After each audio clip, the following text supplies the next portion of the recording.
आज मैं बलदाऊ के जन्म की कथा सुना रही हूँ कि किस प्रकार शेषनाग जी ने बलदाऊ के रूप में जन्म लिया है।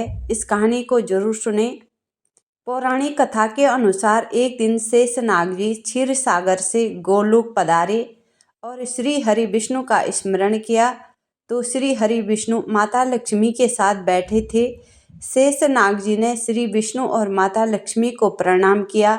श्री विष्णु ने कहा कि शेषनाग जी क्षीर सागर को छोड़कर आज आप गोलोक किस कारण पधारे, कोई समस्या है क्या?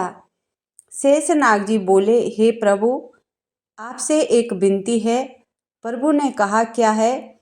शेषनाग ने कहा कि जब द्वापर युग में अब आप अवतार लेंगे तो मुझे इस बार अपने बड़े भाई होने की आज्ञा दें। मैं आपका बड़ा भाई बनकर अवतार लूं। श्री विष्णु ने कहा कि क्यों? त्रेता युग में आपसे ज़्यादा परिश्रम कराया। शेषनाग जी ने कहा, नहीं प्रभु, ऐसा नहीं है, परिश्रम करना मेरा धर्म है। उस समय दुखी होता था। आपका छोटा भाई होने के कारण मैं आपको कुछ करने से भी रोक नहीं सका।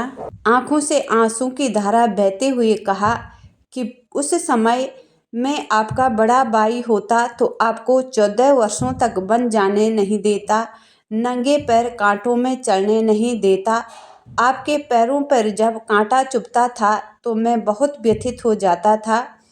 शेषनाग जी की वाणी सुनकर श्री हरि विष्णु प्रसन्न हुए और कहा कि ठीक है, आप मेरे बड़े भाई के रूप में धरती में अवतार लोगे। और तथास्तु कहा।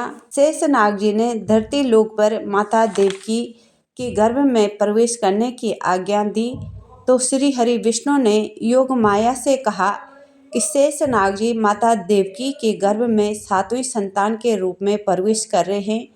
कंस इन्हें मार देगा। तुम माता देवकी के गर्भ से संकर्षण विधि से गोकुल में वासुदेव की पहली पत्नी रोहिणी है, उसके गर्भ में स्थापित कर दो।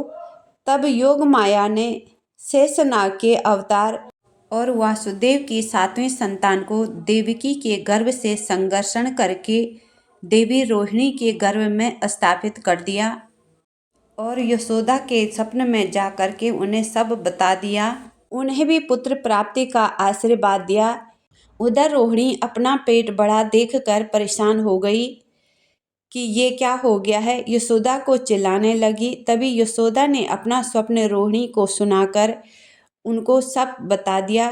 उसके बाद कुल गुरु ऋषि गर्ग ने उन्हें कहा कि ये वही हैं जिन्होंने ये पृथ्वी का भार उठाया है, ये वासुदेव की 7वीं संतान है। इस प्रकार इनका पालन पोषण ढंग से करो, इसलिए इनका एक नाम संकर्षण भी है। इस प्रकार शेषनाग जी ने रोहिणी के गर्भ से जन्म लिया है। अगर यह कहानी अच्छी लगी तो please like, share, subscribe, comments जरूर करें।